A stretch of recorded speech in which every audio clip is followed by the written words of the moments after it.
Une production des studios Bass.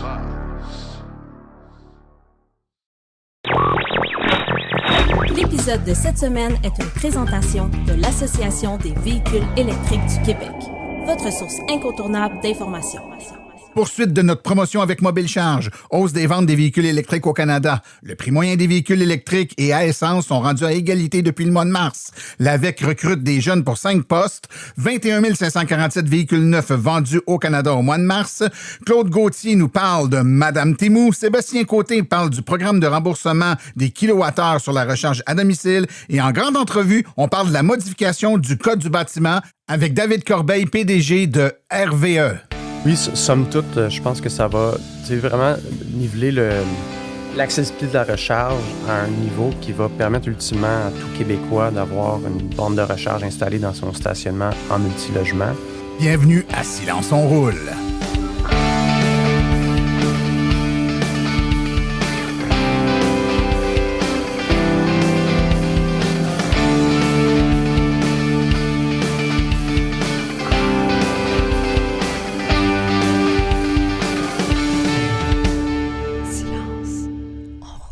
Bonjour tout le monde, mon nom est Martin Archambault et c'est avec passion et plaisir que j'anime Silence on roule, le balado dédié 100% au transport électrique. Silence on roule est également le fier partenaire de l'Association des véhicules électriques du Québec.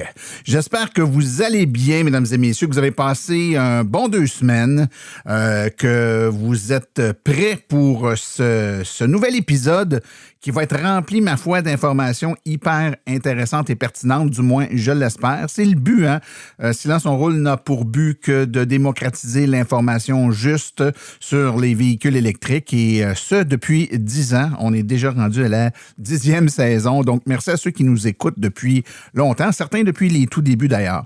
Vous pouvez, de façon à ce qu'on puisse continuer à être pertinent et répondre à vos questions, vos interrogations, vos intérêts dans le domaine, prendre le temps, si vous pouvez, pour nous écrire ou nous envoyer des commentaires sur notre boîte vocale. Donc, pour nous écrire via notre site web, évidemment, ou au martin@silenceonroule.com. Vous pouvez également, sur notre site web, là, il y a notre boîte vocale numérique, donc dans la section pour nous rejoindre. Vous pouvez nous laisser un message audio, donc comme sur une boîte vocale, et puis on pourra le faire jouer et y répondre dans un des prochains balados avec, évidemment, beaucoup d'intérêt et de plaisir.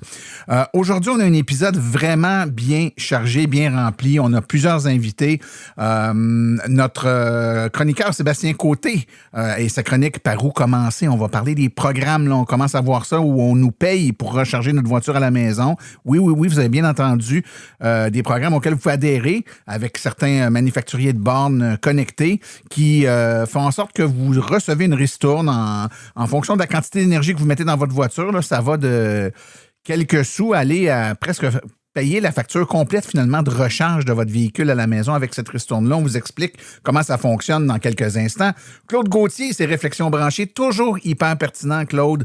Il nous amène à réfléchir sur plein d'éléments. Et dans cet épisode-ci, il nous amène peut-être à remettre en question certains de nos comportements quand on se permet de se draper dans la vertu, là, où on fait attention à l'environnement, puis tout ça, puis on roule électrique, mais qu'en contrepartie, on a des comportements qui vont un peu à l'encontre de cette vertu-là qu'on met de l'avant, ça apporte peut-être un peu à réfléchir. Très intéressant, encore une fois.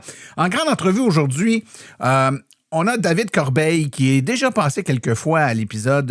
David, là, qui est PDG de RVE, qui sont spécialisés là, en solutions de recharge, particulièrement dans le contexte de multilogement où il faut partager l'énergie, là, la puissance disponible.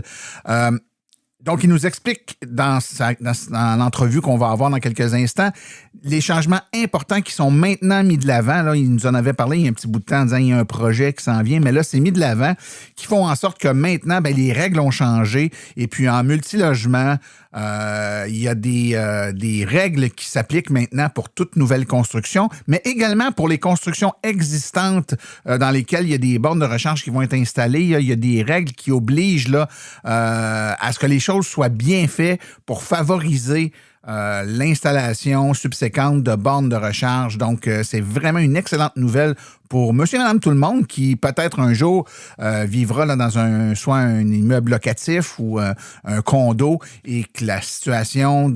Évidemment, dans plusieurs années où on sera probablement tous ou presque tous rendus à l'électrique, l'accès à la borne de recharge chez soi, c'est quelque chose d'important et les règles qui ont été mises en place là, dans les changements du code font en sorte de favoriser qu'on puisse avoir accès à cette dite borne de recharge. Je vous rappelle qu'on a toujours notre promotion avec l'entreprise Mobile Charge, qui est un service de borne de recharge rapide, mobile, qui peut venir vous dépanner, vous recharger là où vous voulez. Vous dépanner, oui, mais aussi vous apporter de l'énergie sur une base d'abonnement. Par exemple, vous allez régulièrement à un endroit où il n'y a pas de borne et vous voulez qu'on vienne vous recharger là où vous êtes. C'est un service qu'offre l'entreprise Mobile Charge et les auditeurs de Silence on Roule ont droit à un rabais de 10 % là, sur leur forfait avec Mobile Charge en utilisant le code promo On roule 10, donc faites une petite recherche, mobile, M-O-B-I-L, charge, et vous allez trouver ça très facilement ou encore dans les commentaires là, de ce présent balado.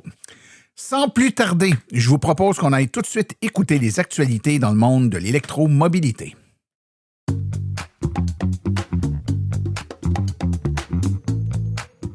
Chez Bourgeois Chevrolet, l'électrique, ce n'est pas l'avenir, c'est maintenant. Ici, pas de pression, pas de vente forcée. Juste une équipe qui vous écoute vraiment et qui vous accompagne selon vos besoins. Parce qu'acheter un véhicule électrique, ce doit être simple, clair et agréable. Bourgeois Chevrolet, c'est le spécialiste en véhicules électriques au Québec, autant pour la vente que pour la mécanique. Des conseillers passionnés, des techniciens certifiés, bref, des pros qui savent de quoi ils parlent. Et quand on parle de service, on parle de vrais services. Une flotte complète de véhicules de courtoisie 100% électriques parce qu'on veut que vous restiez en électrique du début jusqu'à la fin. Mieux encore, profitez de notre service gratuit de voiturier. On va chercher votre véhicule directement chez vous et on vous le ramène une fois l'entretien terminé. Zéro déplacement, zéro stress. Le jour de la livraison, on prend le temps. On vous fait une explication détaillée de votre véhicule électrique. Recharge, application, conduite, fonctionnalité. Vous repartirez maître de votre VE. Et ce n'est pas tout. Bourgeois Chevrolet est le premier récipiendaire au Canada du prestigieux EV Award Hall of Fame de Plug and Drive. Une distinction qui confirme ce que nos clients savent déjà. Ici, l'électrique, c'est notre marque de commerce. Bourgeois Chevrolet, 450-834-2585 ou au www.bourgeoischevrolet.com.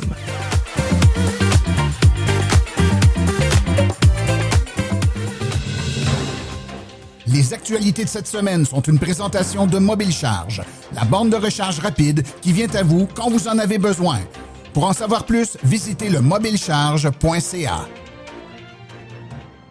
Pour la première fois depuis 2022, l'intention d'achat des véhicules électriques repart à la hausse et les Québécois ne sont pas en reste. L'intention d'achat des véhicules électriques connaît un regain pour la première fois depuis 2022 au Canada, je répète, selon le sondage annuel fait par le site Auto Hebdo. Près de la moitié des automobilistes canadiens qui ne possèdent pas encore de véhicules électriques, soit 49 % de ceux sondés, affirment avoir l'intention d'en acheter un. C'est une remontée notable par rapport aux précédentes études, soit en 2025, on était à 42 %, en 2024, on était à 46 % et en 2023, on était à 56 %. Un sommet de 68 % avait été atteint en 2022, avant plusieurs années de recul. Les provinces affichaient déjà le plus grand intérêt pour les véhicules électriques qui enregistrent les plus fortes hausses sont bien entendu la Colombie-Britannique avec des intentions d'achat qui grimpent à 60 % contre 49 % en 2025. En Ontario, elle passe de 42 à 50 % et au Québec, de 36 à 44 %. Des progressions significatives qui témoignent d'un regain de confiance généralisé envers les véhicules électriques dans un contexte du prix de l'essence en hausse. Et une nouvelle qui peut peut-être justifier la précédente. Pendant des années, la prime verte, ce surcroît à payer pour passer d'un véhicule thermique à un véhicule électrique, constituait l'un des principaux freins à l'achat d'un véhicule électrique. La semaine dernière, selon les données de J.D. Powers, pour le premier trimestre de 2026, le prix de transaction moyen au Canada était identique pour les deux types de motorisation, soit 49 500 $ dans les deux cas. Une première historique qui mérite Toutefois, quelques nuances. Ces chiffres excluent les marques à vente directe comme Tesla, Lucid et Rivian. De plus, la popularité résulte en grande partie à la baisse de prix progressive de la part des constructeurs établis et du retour de l'incitatif fédéral de 5 000 $ pour les véhicules sous 50 000 $. Dans le segment très convoité des VUS compacts, l'écart entre les modèles à essence et son équivalent électrique n'est plus que de 3 000 $ contre 15 000 en 2023 et encore 7 000 $ l'an dernier, donc on voit déjà de grosses améliorations. La convergence s'accélère à un rythme impressionnant. L'Association des véhicules électriques du Québec est à la recherche de 5 jeunes motivés pour l'été 2026. En fait, on cherche des jeunes de moins de 30 ans qui veulent vivre une expérience stimulante et enrichissante durant l'été 2026 dans le cadre du programme d'emploi d'été Canada. On recherche les postes suivants: archiviste, chargé de projet environnement sur la route, chargé de projet environnement développement de projet, chargé de projet de communication pour les politiques de communication et chargé de projet en environnement pour le volet communication. Si vous êtes intéressé ou connaissez quelqu'un dans votre entourage qui pourrait répondre à ces critères, veuillez consulter le site web de l'Association des véhicules électriques du Québec pour avoir tous les détails. La semaine prochaine, dans notre épisode hors-série, nous allons faire l'analyse détaillée avec Fred Saint-Laurent et José Gagnon des statistiques d'immatriculation au Québec. Mais si on regarde ce qui se passe au Canada, selon les données publiées par Statistique Canada, 21 547 véhicules électriques neufs ont été achetés en mars 2026, soit le chiffre le plus élevé depuis décembre 2024, juste avant la suspension du programme de remise fédérale. Les ventes ont bondi de 83 % par rapport au mois précédent et de 75 % par rapport à la même période l'an dernier. Pour replacer le contexte, Ottawa avait suspendu les subventions en janvier 2025 après l'épuisement des fonds avant de les rétablir le 16 février 2026. La directrice des politiques des stratégies chez Clean Energy Canada nuance toutefois l'interprétation de cette hausse spectaculaire. Ce n'est pas seulement pour cette raison.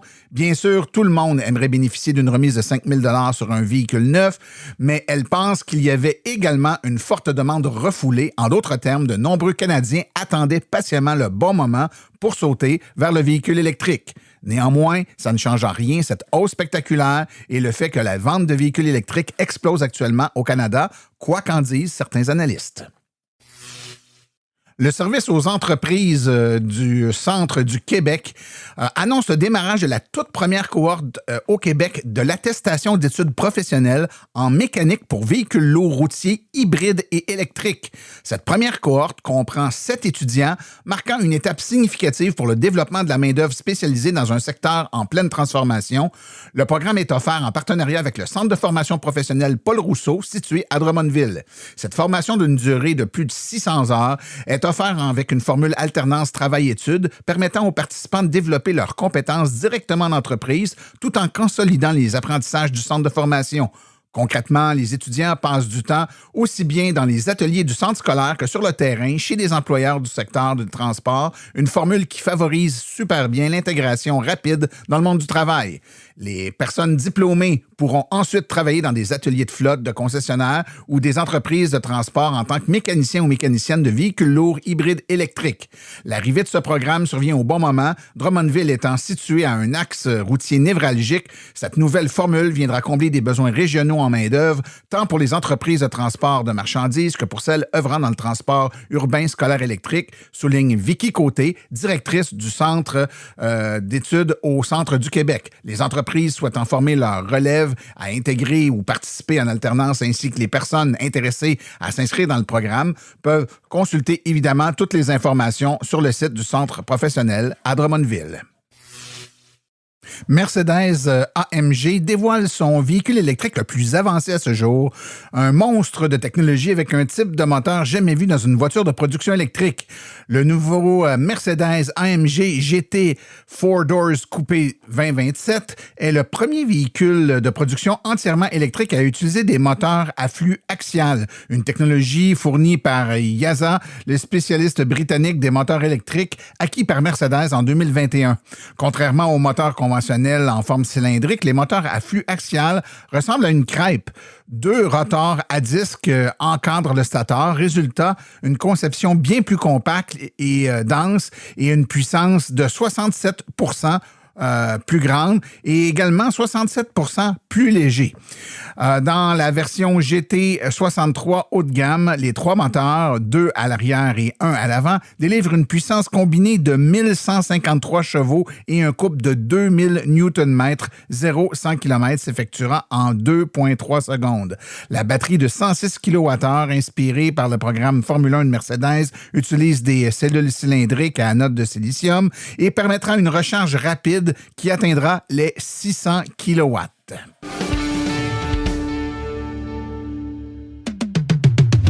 Vous aimeriez avoir une conférence par des vrais professionnels des voitures électriques? Faites confiance aux conférences de Silence on roule. Nous avons une panoplie de conférences allant de 30 minutes à 90 minutes. Pour plus d'informations et pour réserver votre conférence, écrivez à martin@silenceonroule.com. martin@silenceonroule.com.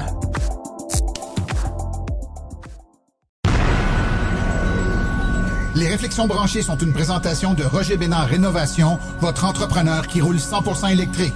Pour plus d'informations pour vos travaux, contactez le 514-692-8807 ou contactez le rogerbénardrénovation.com.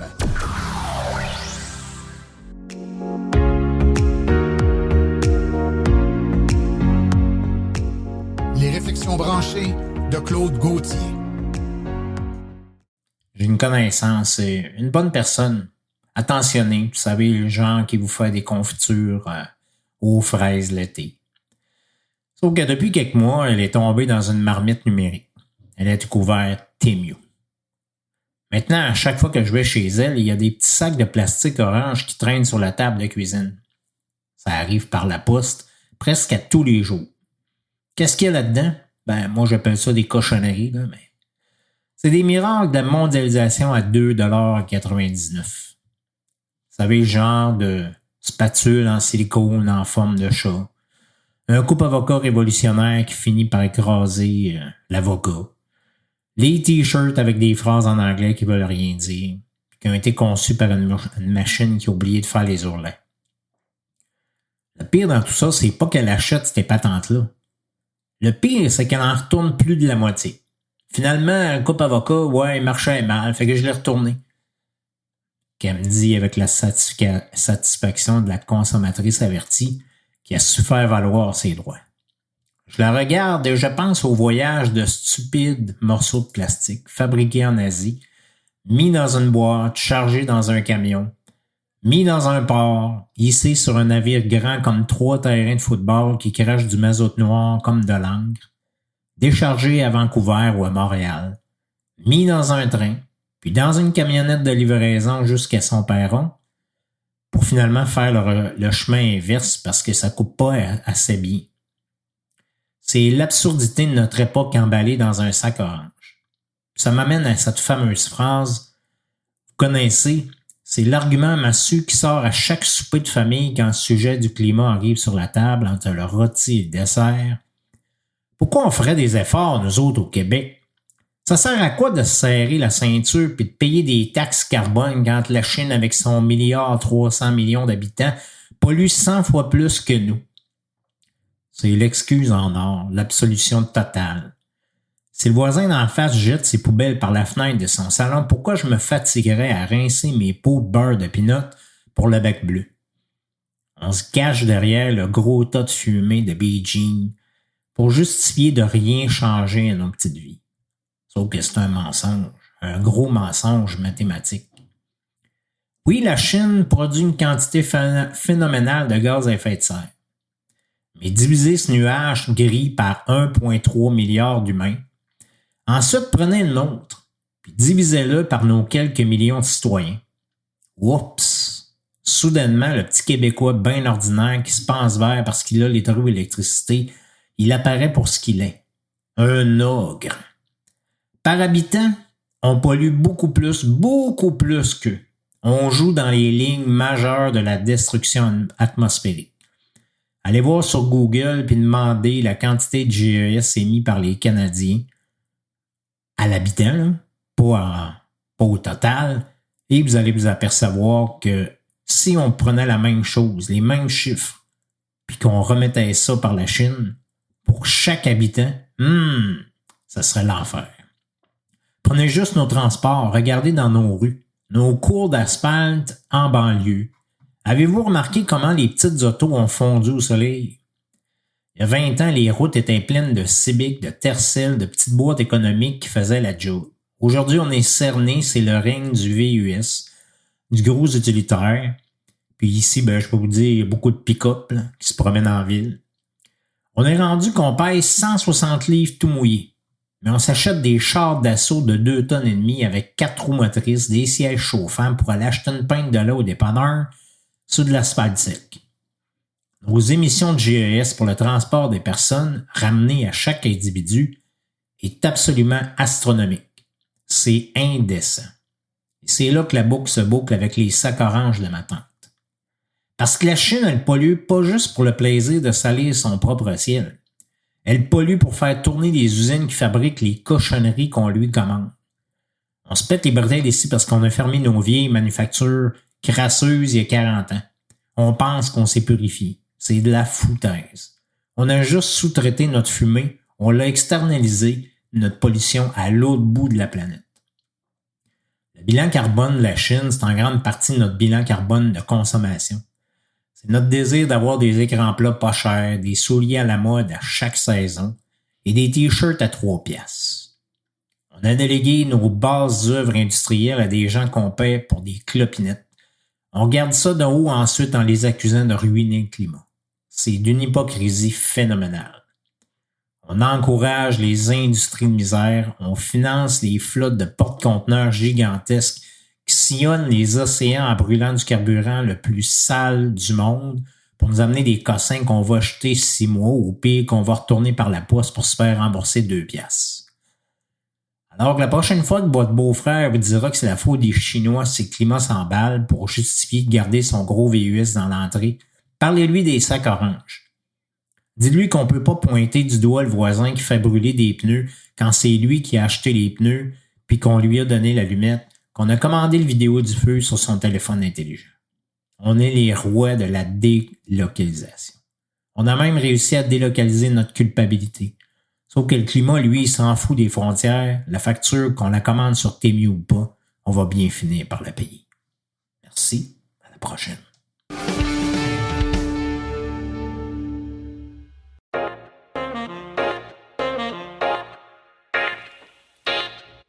Vous venez de passer à l'électrique et vous voulez une borne à la maison? Avec Hydro-Solutions, la location, c'est la tranquillité d'esprit. Votre budget est clair dès le départ.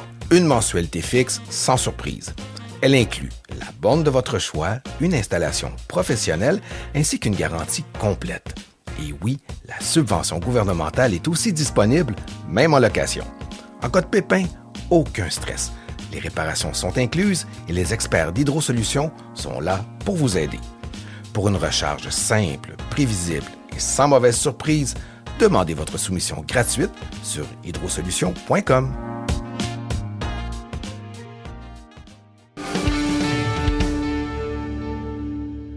Le 6 juin dernier, dans notre épisode 199, si je ne m'abuse, on rencontrait le PDG de RVE, David Corbeil, pour parler d'un projet de modification ou de... je pense que modification, c'est le bon mot du code du bâtiment en lien avec les infrastructures de recharge. Et aujourd'hui, on a encore David qui est avec nous, mais cette fois-là, c'est en place, David, c'est lancé, c'est parti. C'est officiel depuis le 26 mars. Le code est en vigueur. On est excités, hein? Salut, David. Donc, David, tu travailles pour RVE, tu es PDG de RVE. Peut-être nous expliquer un peu pour ceux qui ne connaissent pas RVE.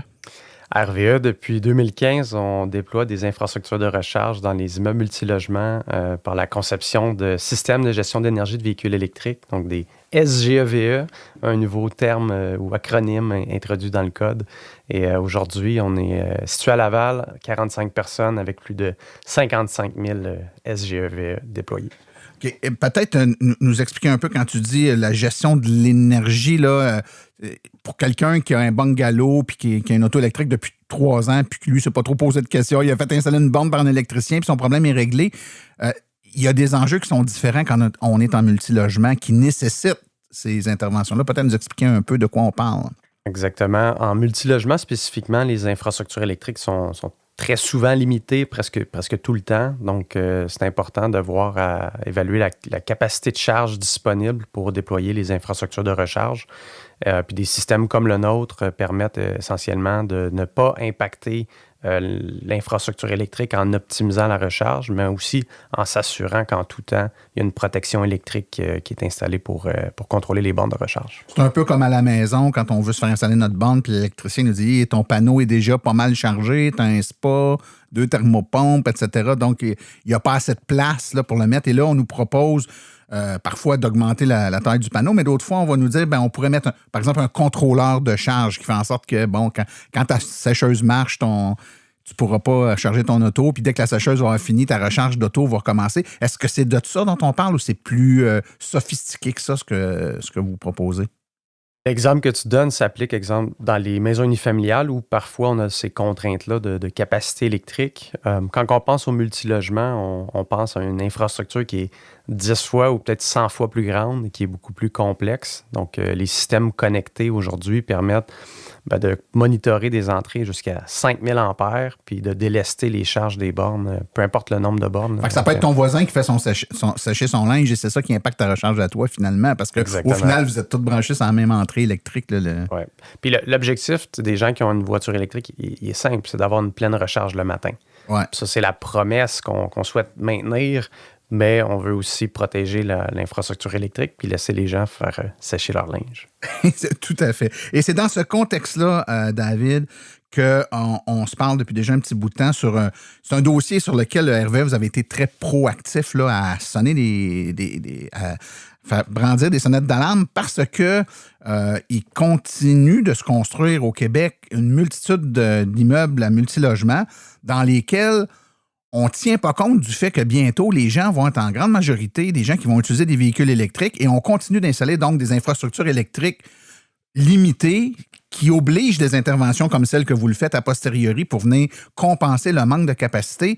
Qu'est-ce que vous demandez? C'est à quoi la demande, la revendication qu'on fasse des entrées électriques plus grandes ou qu'on prévoit déjà les bornes de recharge? C'était quoi les revendications de base dans lesquelles vous vous appuyez pour dire il faut faire des changements dans le code actuellement? Là? Donc, si on revient un petit peu en arrière, en 2018, lors de la dernière mise à jour du code, la Régie du bâtiment avait déjà exigé pour les maisons unifamiliales une infrastructure de base. Donc, il fallait prévoir une dérivation de 40 ampères pour les nouvelles constructions. Donc, si je me fais construire un nouveau bungalow cette année, ils doivent tenir compte du fait que je vais peut-être ou possiblement avoir une borne de recharge. Ils vont déjà faire une dérivation pour connecter ma borne. C'est une obligation légale. Exactement, depuis 2018. OK, donc, quand même. Il y a des dizaines de milliers de maisons qui ont été construites depuis, qui sont déjà aux normes et où on peut dire que l'accessibilité de la recharge, c'est plus simple. C'est plus simple. La Régie avait reculé sur l'application dans les multilogements en 2018. Puis c'est là où nous, on a levé le flag et dire, ça fait pas de sens. Là. On continue l'hémorragie. D'un côté, on a un gouvernement qui dit on est pro-électrification des transports, mais de l'autre côté, on bâtit 30-40 000 unités de multilogement par année qui sont pas prêtes à la recharge. Et ça crée des problématiques Ça fait 2 ans que je suis en négociation avec mon assemblée de condos pour avoir ma borne.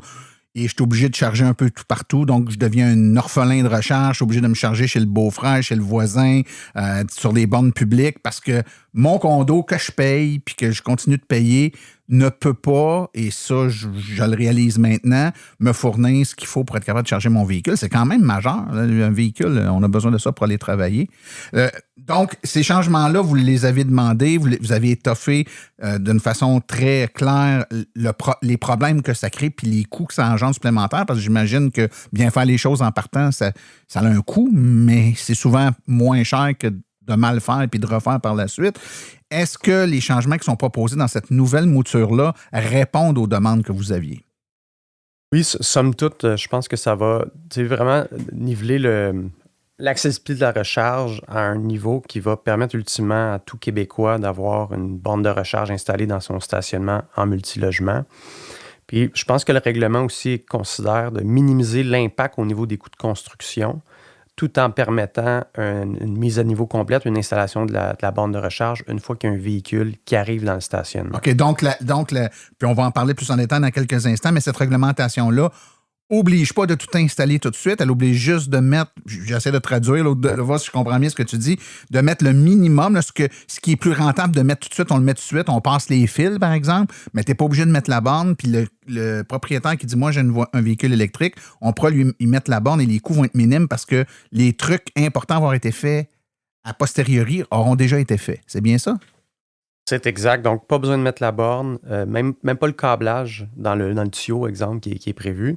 Toutefois, il y a un requis de prévoir d'avoir la charge prévue. Donc, OK. Donc, il faut que le panneau électrique soit capable de le prendre si jamais... Ah, ça, c'est intéressant. On parle plus de distribution électrique. Tu sais, c'est des gros switchgear, désolé de l'anglicisme.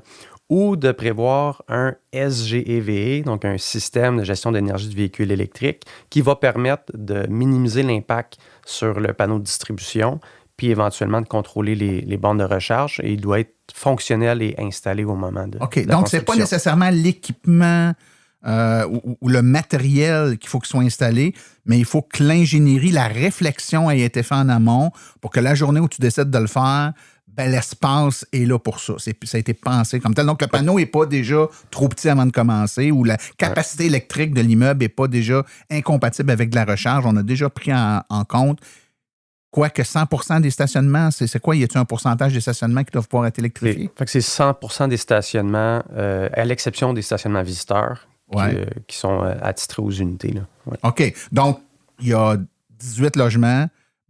Il faut, le système est conçu, si c'est un nouveau condo, pour être capable de recharger 18 véhicules. Peu importe, ça ne veut pas dire que c'est 18 fois une borne de 6 kW, mettons. C'est pas 6 kW fois 18. Ouais. Ça peut être moins que ça, mais avec un système qui gère, qui partage l'énergie pour s'assurer qu'on va être capable de charger les 18 véhicules. Si le système est installé et fonctionnel.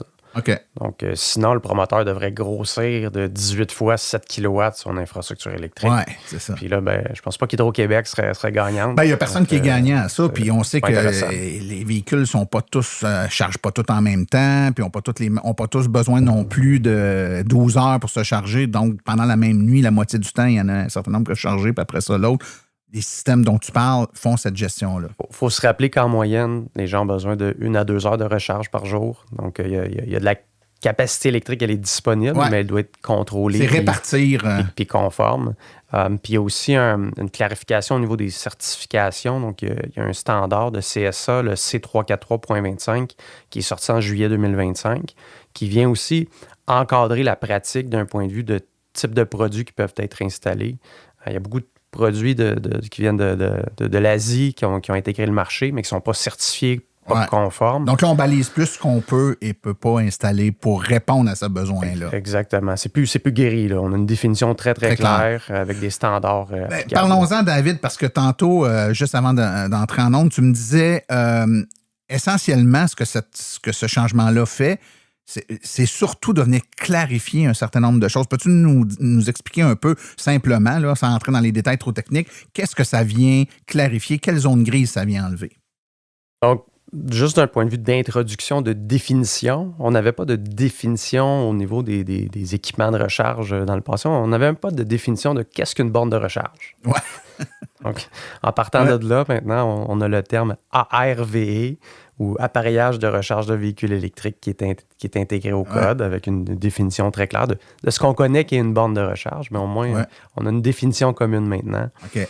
Un autre terme, puis là, excusez l'acronyme, là, le IEDAARVE, donc l'infrastructure élémentaire dédiée à l'alimentation d'appareillage de recharge de véhicules électriques. Wow! Wow! Et c'est quoi ça, clairement? Là? Donc, la définition simplifiée, là, c'est l'infrastructure, la définition d'une infrastructure type qu'on doit prévoir dans une nouvelle construction. Donc, un conduit vide, une dérivation de 40 ampères, une charge prévue de 7 kW dédiée à un espace de stationnement. Donc, au moins aujourd'hui, pour les développeurs, les constructeurs, les électriciens, on a une définition claire, écrite dans un code de construction pour que tout le monde ait la même définition. Puis qu'après, si on regarde des immeubles qui vont être construits dans les prochaines années, les promoteurs vont construire de la même façon d'une adresse à l'autre. Okay. Le défi qu'on avait dans le passé, c'est qu'il y a des promoteurs de bonne foi qui intégraient des infrastructures, mais qui ne savaient pas nécessairement vers quoi s'appuyer en termes de bonnes pratiques. Donc, OK. Ces changements-là au code visent des immeubles multilogements, right?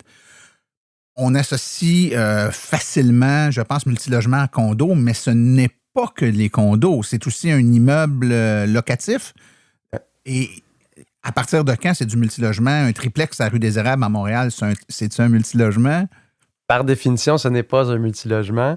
C'est à partir de 4 unités. OK. Donc, 4 unités et plus. Ouais. Donc, si en face de chez moi, il se construit un immeuble locatif de 10 unités, il devra être soumis à cette réglementation-là dont tu nous parles depuis tantôt. Donc, s'il y a 10 places de stationnement, ils doivent prévoir 7 kW x 10, donc 70 kW d'espace énergétique prévu pour de la recharge de véhicules, que les bornes soient installées ou non. Donc, ça doit être là avec les conduits faits pour passer tout ce qu'il faut. Donc, ça, c'est bien en selle. À moins d'installer un système de gestion. Donc, tu pourrais prévoir moins que 70 kW si tu prévois un système, par exemple, qui partage un 30 kW entre les 10 espaces. Oui, exactement. Okay. Ouais. Et est-ce qu'il y a quelque chose qui balise pendant combien de temps chacun des véhicules va avoir accès aux 7 kW? Parce que je pousse, là, tu sais, puis tu me diras si je suis trop incisif dans mes questions, mais à la limite, quelqu'un sur un gros, mettons, un 100 cases de stationnement pourrait partager une très petite puissance en donnant une demi-heure par jour avec un système à ce 7 kW-là chacun des véhicules, mais ça sera insuffisant pour charger les véhicules. Est-ce qu'il y a une quantité d'énergie qu'on peut délivrer qui est prévue minimalement par véhicule? Il n'y a pas... comme le code de construction s'intéresse uniquement à la sécurité électrique, il n'y a pas de standard de performance. Donc, il n'y a pas une garantie de 20 kWh par période de 12 heures, comme on peut voir dans d'autres juridictions. Toutefois, de la façon que le règlement est conçu, je pense que ce serait impossible pour un promoteur d'être trop contraignant ou trop restrictif en termes de performance de recharge. OK. Maintenant, ce règlement-là, tu dis que ça a été adopté quelle date? Donc, l'entrée en vigueur était le 26 mars dernier. Toutefois, il y a un 6 mois de clause grand-père qu'on appelle. Là. Donc, l'application formelle est à partir du 26 septembre. Donc, ils peuvent l'appliquer maintenant, mais ils ont juste que fin septembre pour le mettre. Donc, quelqu'un qui, aujourd'hui, a un condo dont la construction va commencer, on va dire, la semaine prochaine, il est possible que ces définitions-là, ces clauses-là dont tu parles depuis tantôt, soient pas mises en application parce que ça fait pas 6 mois que c'est annoncé. Donc, le contracteur n'est pas soumis à le respecter. Ton pif, là, ça fait longtemps que tu es là-dedans, ils vont-tu le faire d'avance ou tout dépendant de avec qui tu fais affaire, ça se peut qu'il l'applique déjà ou ça se peut qu'il ne l'applique pas? Je pense que ce que le gouvernement a vraiment réussi en termes de timing, c'est qu'en parallèle, ils ont sorti le nouveau programme de subvention Éco-Recharge. Okay. Éco-Recharge, aujourd'hui, va couvrir jusqu'à 50% des coûts des travaux d'infrastructure ou jusqu'à 120 000 $ pour des immeubles multilogements si le permis de construction a été échu avant, justement, le mois de septembre. Donc, c'est un incitatif assez attrayant pour un constructeur de le faire maintenant. Parce que 50% de son projet au niveau de l'infrastructure, de la canalisation qui va être couvert par ce programme-là. Mais ça reste qu'il n'y a pas d'obligation. Donc, si je suis l'acquéreur d'un condo ou que j'ai déjà loué un appartement qui va être disponible bientôt puis l'immeuble est en construction, je suis légitimé de poser des questions pour m'assurer que c'est effectivement le cas, que le contracteur tient compte de ça, parce que, étant donné qu'il n'y a pas d'obligation, il pourrait décider quand même de ne pas le faire, ou il pourrait, à la limite, ne pas être bien informé, parce que ça ne sera pas la première fois qu'un changement à la réglementation est poussé, mais que le mécanisme de communication fait en sorte que ce n'est pas tout le monde qui est au courant, le contracteur qui ne suit pas ça, puis que c'est pas c'est pas là-dedans qu'il focus bien gros les bornes. Ça se peut qu'il ne soit pas du tout au courant que c'est là. C'est quoi le mécanisme qui assure que ça va être fait en bout de piste? Je pense qu'à cette étape-ci, on est vraiment à la phase informative où la plupart des professionnels ne sont pas au courant qu'il y a eu ce changement réglementaire-là, que même le programme de subvention est disponible. Donc, de diffuser l'information à cette étape-ci, je pense que ça peut amener des bonnes réflexions, puis au moins d'évaluer, OK, qu'est-ce que ça coûte d'installer l'infrastructure, puis est-ce que si je suis un propriétaire locatif, je veux garder mon immeuble pendant 10 ans, est-ce que je veux attirer des locataires qui ont des voitures électriques, qui sont peut-être des locataires que je peux charger un premium pour le frais de recharge. Donc, ça peut être attrayant de ce côté-là. Est-ce que, je te pose une question très ciblée, là, est-ce que le mécanisme qui est prévu là, tu m'as dit c'est surtout de la sécurité et tout ça, mais souvent, les enjeux que les gens nous disent, puis peut-être qu'ils nous disent ça parce qu'ils ne comprennent pas très bien comment ça fonctionne, ils semblent dire que la problématique qu'ils ont à être capables de charger leur véhicule dans leur condo, leur immeuble locatif, c'est le fait qu'on ne sait pas trop comment on va être capable de leur facturer cette électricité-là, puisque c'est souvent un compteur séparé dans le stationnement souterrain, par exemple, que celui de ton appartement. Est-ce que ce mécanisme-là prévoit une façon de faire qui va faciliter le fait qu'on va être capable de payer sa juste part d'énergie quand on a un véhicule électrique ou pas du tout, c'est pas du tout couvert? Oui, je pense que par définition, la plupart, les SGEVE vont inclure des mécanismes de facturation en général qui s'assurent qu'il y a une rétribution là, équitable des kilowattheures consommés. Donc, s'il y a 10 bornes de recharge dans le stationnement qui, au total, consomment une certaine quantité d'énergie, on va être capable de facturer cette portion-là d'énergie du bill total du stationnement. Il y a du chauffage, il y a plein d'affaires, mais il y a une partie pour la recharge. On est capable d'extraire la partie recharge et plus que ça, la partie recharge, on est capable de la distribuer. La personne qui a un véhicule avec une batterie de 100 kWh qui recharge à tous les jours, puis la personne qui a une hybride rechargeable qui charge une fois par semaine, évidemment, ils n'auront pas la même facture à payer au bout du mois. C'est ce que je comprends. Oui, absolument. Souvent, les projets, si on regarde en copropriété, où est-ce que ça va bloquer? C'est comment est-ce qu'on structure un projet pour un déploiement dans un immeuble existant.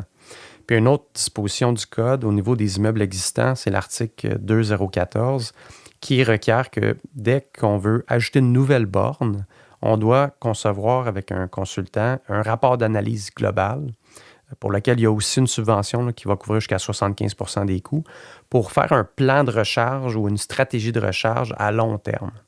De manière à ce que, par exemple, il y ait un système de facturation qui soit sélectionné par le syndicat pour s'assurer qu'il y a une équité et une transparence dans le processus. OK, ça, c'est méga important ce que tu viens de dire, David, parce que depuis tantôt, on parle d'un nouvel immeuble. Là, ce que tu es en train de me dire, c'est que je suis déjà dans un condo depuis 10 ans. Je suis en pourparler de me faire installer une borne. L'assemblée de condo me dit oui. Il y a maintenant une obligation de faire un rapport. On ne va pas juste m'installer ma borne d'Atit, ça coûte 2000 $, on connaît que j'achète la borne, pouf. Non. Obligation d'avoir un rapport, puis ce rapport-là va aller chercher de l'information qui va faciliter la vie aux prochains qui vont vouloir s'installer des infrastructures-là. Donc, et la subvention paye une bonne partie de ça. Donc, mon assemblée de condo qui peut être un peu rébarbatif à le faire, risque d'être un peu plus ouvert, sachant qu'il y a une bonne partie qui est déjà remboursée. Là. Exactement. Donc, on a notre division Merbly qui offre ce genre de service-là pour permettre de prendre en main le syndicat de condo, mais pas juste au niveau technique, mais aussi au niveau de l'accompagnement pour se rendre à un montage financier jusqu'à faire une assemblée générale spéciale avec tous les copropriétaires pour aller vers un vote qui doit passer à plus de 75 %, ouais. Ce qui est un gros défi. Oui. Ben, avec le bon processus, on a été capable avec Merbly de réaliser, je pense qu'on est en haut de 90 % de succès sur nos assemblées avec des projets qui vont de l'avant.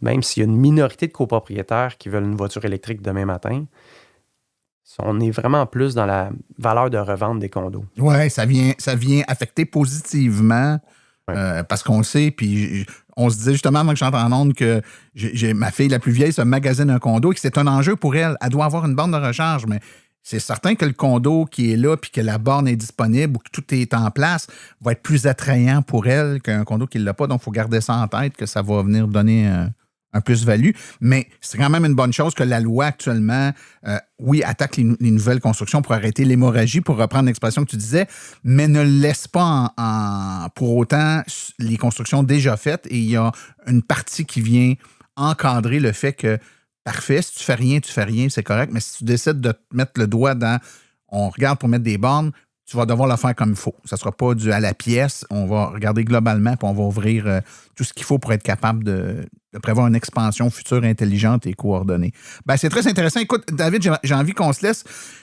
Quand il y a un projet comme ça qui se fait, tu as l'entrepreneur, pas l'entrepreneur, mais l'entrepreneur qui, lui, construit des immeubles multilogements, qui dit, bon, moi, je veux construire un bel immeuble, 25 logements à telle place. Lui, il est partie prenante là-dedans. Tu as les électriciens qui sont des parties prenantes. Puis tu as l'acheteur ou le locataire de l'immeuble qui a une auto électrique. Qu'est-ce que ça amène de positif pour ces trois parties-là? Si tu voulais me résumer ça là, pour les trois parties, quel est le positif de ce changement réglementaire-là pour les trois parties? Je pense que pour tous ces intervenants, on parle de simplifier le déploiement des infrastructures de recharge puis de réduire le coût ultimement pour l'acheteur de condo, pour le constructeur. Si on regarde l'étude d'impact économique, on parle de réduction par 3 fois le coût de déploiement entre le faire au niveau de la nouvelle construction ou au niveau d'un immeuble existant. Parce qu'un changement réglementaire qui oblige des choses, ça coûte quelque chose. Donc, le réflexe facile, c'est de dire, c'est bien beau tout ça, mais ça va coûter quelque chose, mais rien faire, ça coûte quelque chose aussi. Oui, exactement. C'est 3 fois plus cher. C'est 3 fois plus cher. C'est un aubaine qu'on s'offre là, avec ce règlement-là. Excellent. Ben, David Corbeil, PDG de RVE, on va mettre les coordonnées du changement réglementaire. Donc, si vous voulez aller lire un peu, j'ai envie qu'on va mettre un lien sur votre site web. Là. Vous avez écrit un article de blog qui traduit en langage que tout le monde peut comprendre, ce qui est écrit dans la Gazette officielle, là, qui parfois est un peu austère à lire. Vous avez fait un beau résumé un peu plus clair, donc on va vous mettre un lien vers cette page-là et vers votre site web aussi, si les gens veulent avoir un peu d'informations sur Murbly, puis voir de quelle façon une entreprise comme la vôtre pourrait les aider dans un éventuel projet. Construction déjà faite ou construction à venir, ben ça peut être intéressant pour eux aussi d'aller voir ça. Je te remercie beaucoup d'avoir passé du temps avec nous aujourd'hui. Au plaisir, Martin. Merci.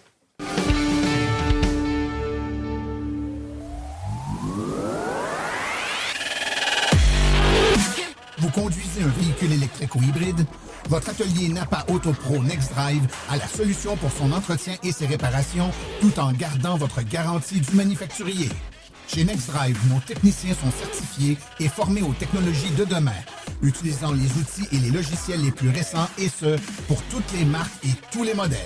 Que ce soit pour une inspection annuelle, une réparation spécialisée ou des conseils sur votre véhicule électrique, votre centre de service Napa AutoPro NextDrive vous offre un service personnalisé, fiable et rapide.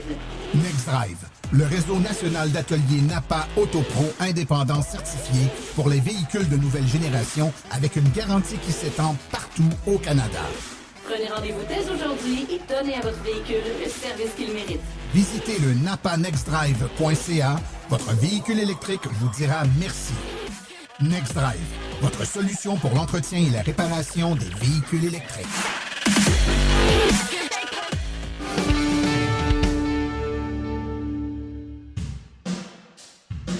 La chronique « Par où commencer ?»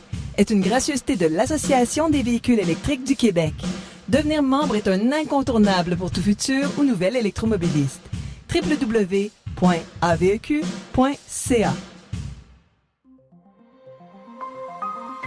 Par où commencer? Avec Sébastien Côté. Sébastien Côté, bonjour. Bonjour Martin. Ça va bien? Oui, très bien.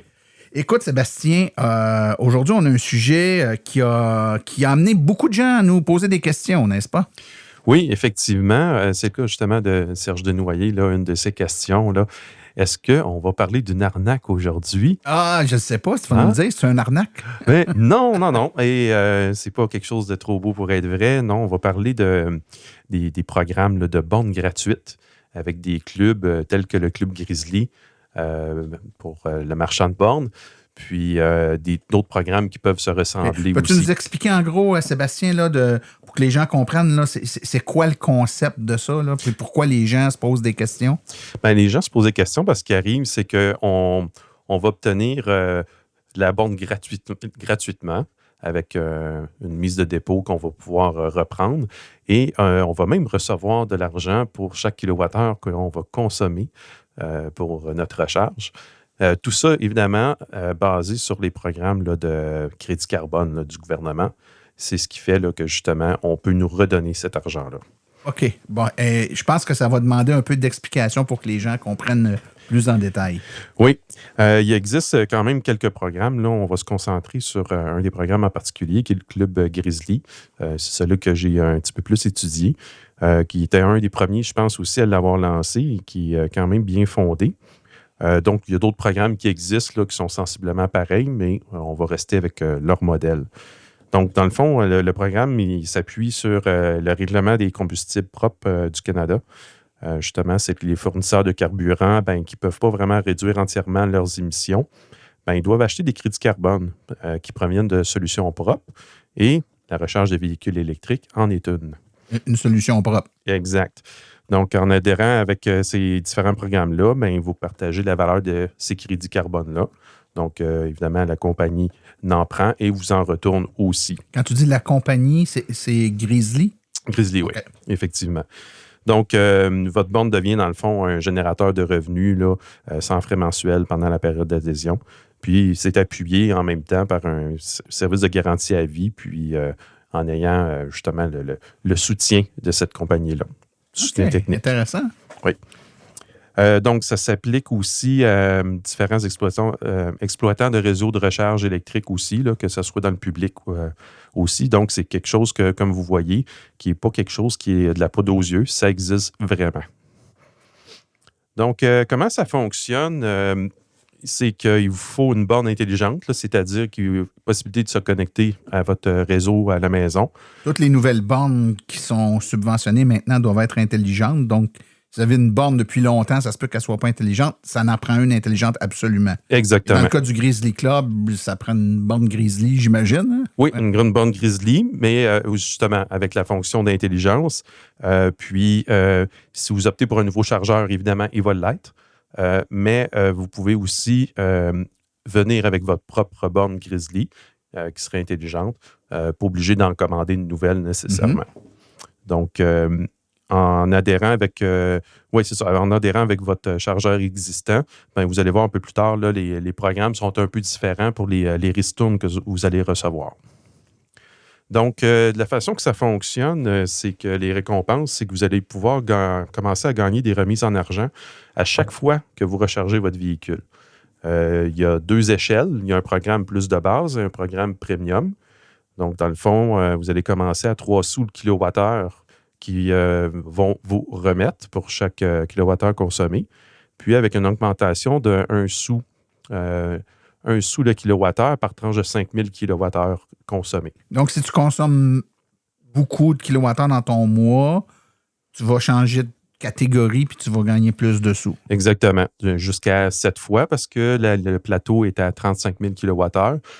Donc, on ne les perd pas. Là, on ne recommence pas à chaque année. C'est cumulatif tout au long du programme ou de l'entente que vous avez. OK.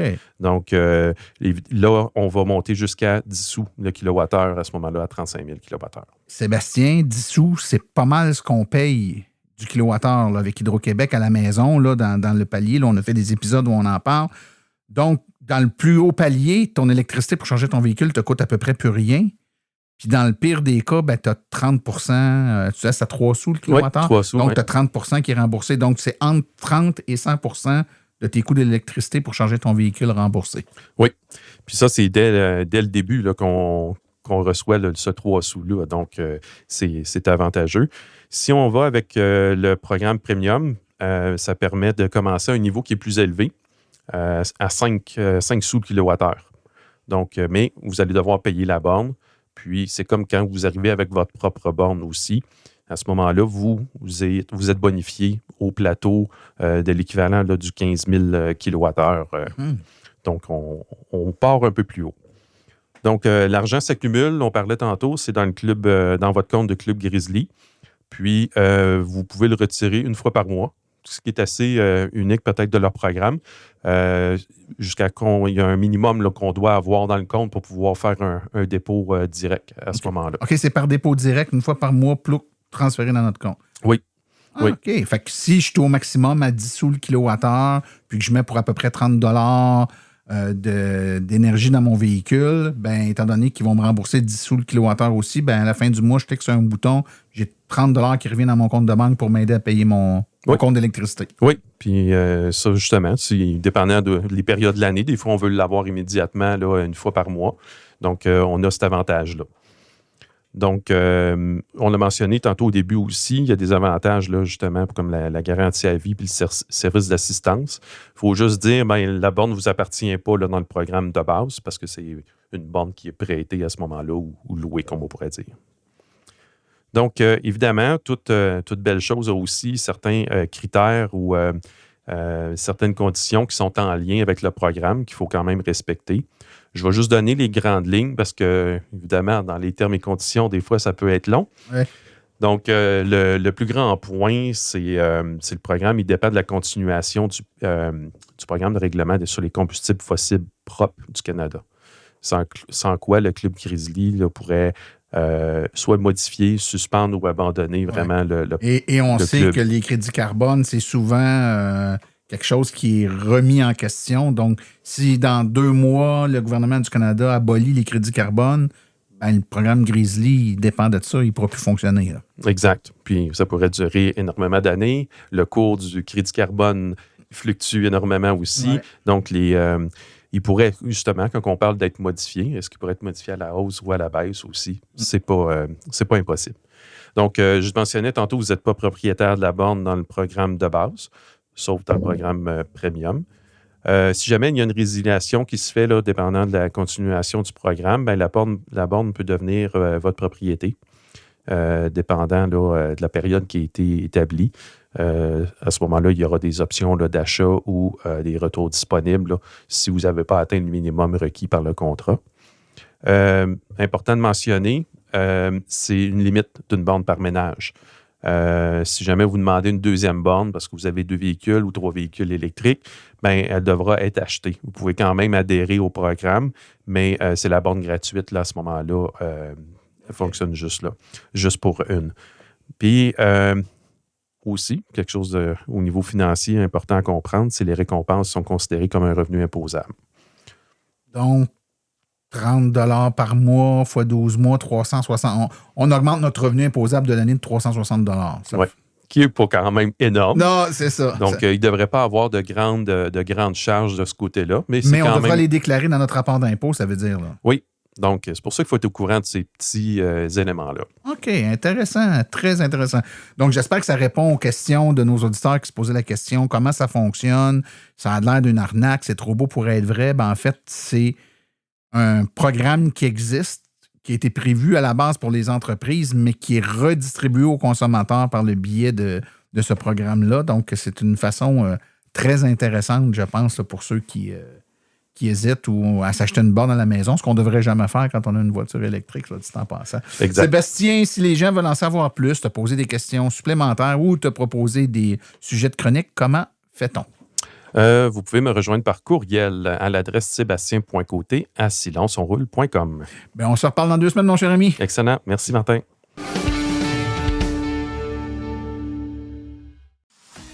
Voici les événements à venir dans les prochaines semaines dans le monde de l'électromobilité. Ce samedi, le 23 mai, c'est la Journée de l'environnement 2026 de Boucherville.